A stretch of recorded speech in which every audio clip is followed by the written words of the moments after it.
Hi, this is Milo for bestpokercoaching.com.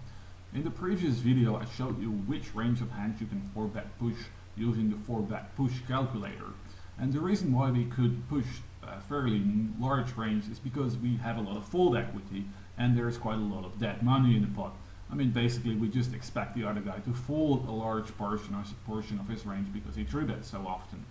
Now, of course, when we have a really good hand, like a monster like aces, kings, queens, etc., we don't really want the other guy to fold versus our push. So I will rarely, like pretty much never, 4bet push a hand like aces or kings.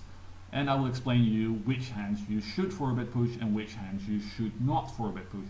For example, a pretty clear example is like juices or pocket pair of fours or something like that. You kind of want to push those hands because unless you hit a set, they are very difficult to play post flop and you get bluffed out or you lose a big pot. Anyway, to start the session, I'll show you one hand where I had aces and where I did not decide to 4bet, and I'll tell you why. So here we have our opponent. He's a regular at 5-10. As you can see, his 3-bet is 21%, steal is 87. I mean, it's pretty standard statistics. We make it, why does this, that, there you go. We make it 20, pretty standard against a guy like that. He makes it 90, and what do we do? Well, you can, I mean, theoretically you can 4-bet push, but it's kind of silly because our hand is just so good that he will fold a lot. And why would he fold a lot? Well, I noticed that one of the better statistics to look at, I mean, you could look at, there is a stat in Hold'em Manager which is like fold to 4bet. However, the sample sizes for a stat like fold to 4bet are really low because the situation just does not occur very often, especially in this example where we only have 183 hands. So I noticed that what's a pretty good prediction is the stat fold to 3-bet, and as you can see, it is, it is 64% here, which is quite high. So I decided to just simply flat call. Yeah, I decided to simply flat call. Now, as the hand continues, we, well, he makes like a continuation bet of 120. It's a pretty wet flop, and it's a, I mean, it's a pretty standard continuation bet as well. A lot of suited connectors hit this flop, like 4-5, 8-7, 9-8. So many hands hit this flop, and even if he would have a real hand like jacks or queens or something like that, I don't really want to get another card because the next card might be a scare card. So this is an excellent board to raise. I mean, this is pretty much obligatory to raise here. So I'll make it 280. Could have been bigger. I mean, I think it's fine. Well, he calls and the flush hits, and I decide to push here. I mean, you can make a case for just calling or making it smaller. Probably the best play is to make it a little bit smaller, but it's not part of this topic. Now, what I want to show in this video is how you can use this tool called Flopzilla. You can download it from the website called cardrunnersevcalculator.com/Flopzilla. It's a really neat tool to see how your hand flops. For example, here you can tick off or tick on which hands you want to have on the flop, and actually the standard configuration is pretty good. As you can see, these are all the hands I would feel comfortable with continuing in a re-raise spot, like well, straight, full house. That's all pretty normal. 3 of a kind to pair, over pair, etc. Top pair is usually good enough to like stack off with in a re-raise spot. Heads up. A flush draw, usually, I mean, it's never bad to just raise a flush draw in a re-raise spot. I mean, you know, you're like a 40% dog at max usually. The nut flush draw, of course, open-ended straight draw, and all these things, like all these random draws. And the way it works is you pick a hand, like let's say you pick a hand like 10-8 offsuited, and then you click on this little dinosaur and calculating, and you see the range has hit 24% of the time, which means that 24% of the time you'll flop a hand like one of these things where the red triangle is in front of. So, I mean, for example, no mate hand is 66% of the time, so you can see that normally, like most people know that, most hands don't hit most flops, which in this case for 10-8 offsuited, it's 66% of the time. But all these things added up, where you do hit a flop, contribute to this number of 24%. So how can we use this tool to determine which hands to 4bet and which hands to flat call or 4bet smallish? Well, take a hand like deuces. Like we calculate and we hit only 16.5% of the time, which is just not a lot. I mean, practically, well, you know, 1 in, how much is it? 1 in 11 times or 1 in 8 times, I guess. Sorry, my math is not that sharp at the moment. But as you see in our 4bet calculator, 4bet shoving calculator, we do see that deuces is part of our ranges quite a lot.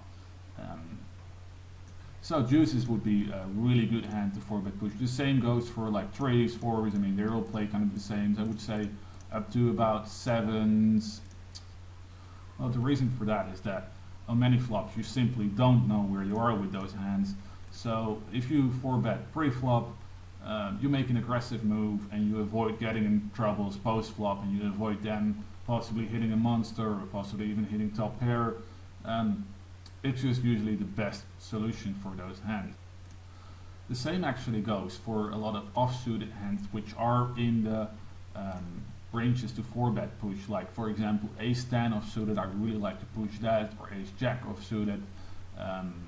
Even ace king offsuited, I like to 4bet push it once every while. It kind of depends on the game flow and on the opponent.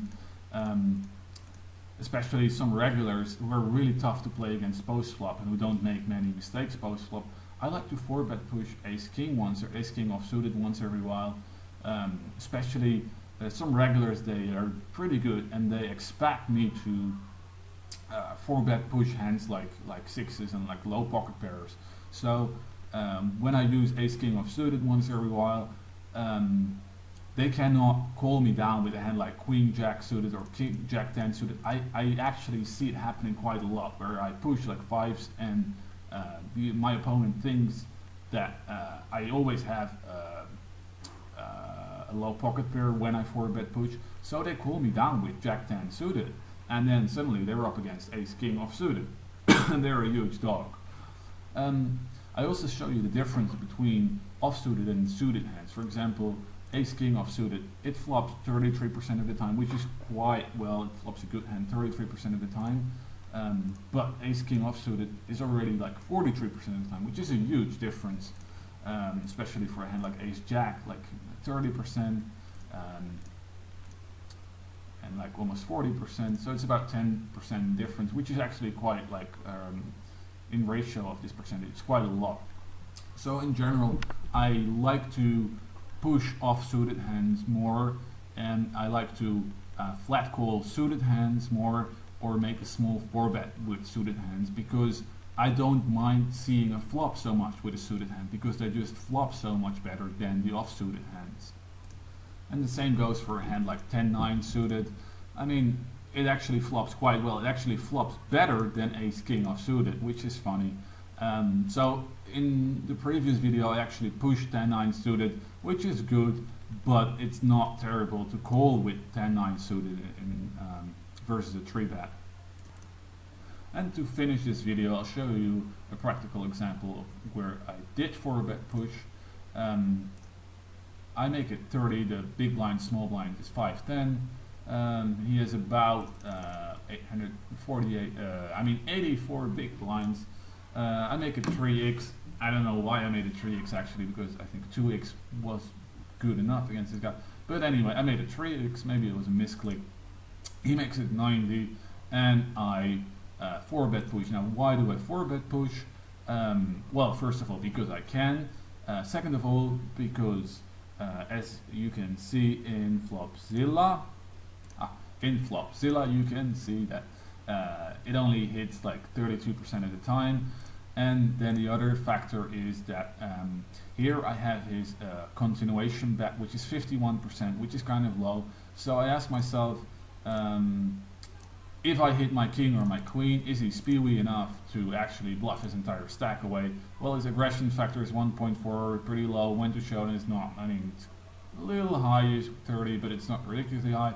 But especially his continuation bet on the flop is 51. So if I hit my king or my queen, I'm probably not gonna get a big pot out of it, unless he hits like a monster. But then my king or my queen is not gonna be good enough. So what happens? I just 4-bet push, he folds. Then one more hand where I should have 4-bet pushed and where I didn't, and I mean, it's kind of a terrible hand actually. He makes it 100, it's another guy, and I don't know why, but I make it like, I mean, I thought it was pretty committing. I thought it looked really strong, because it's like 38 big blinds. Well, I mean, I think everybody would realize that it's a committing 4-bet. So I thought this would let me make my hand even stronger, but this is a fish, as you can see, for example on a steal, which is only 61%, which is really low in hands up. So the guy, for some reason, he thought he could bluff me away with his ace-3, and he pushes, and we are committed, and we called.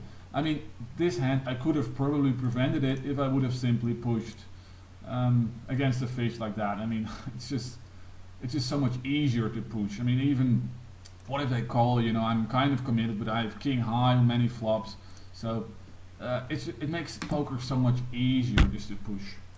Anyway, just for the fun of it, for entertainment value, I show you the hand, and I win. Alright, so this is our final example. We have fours, we make it 20 on the button, it's 5-10 again.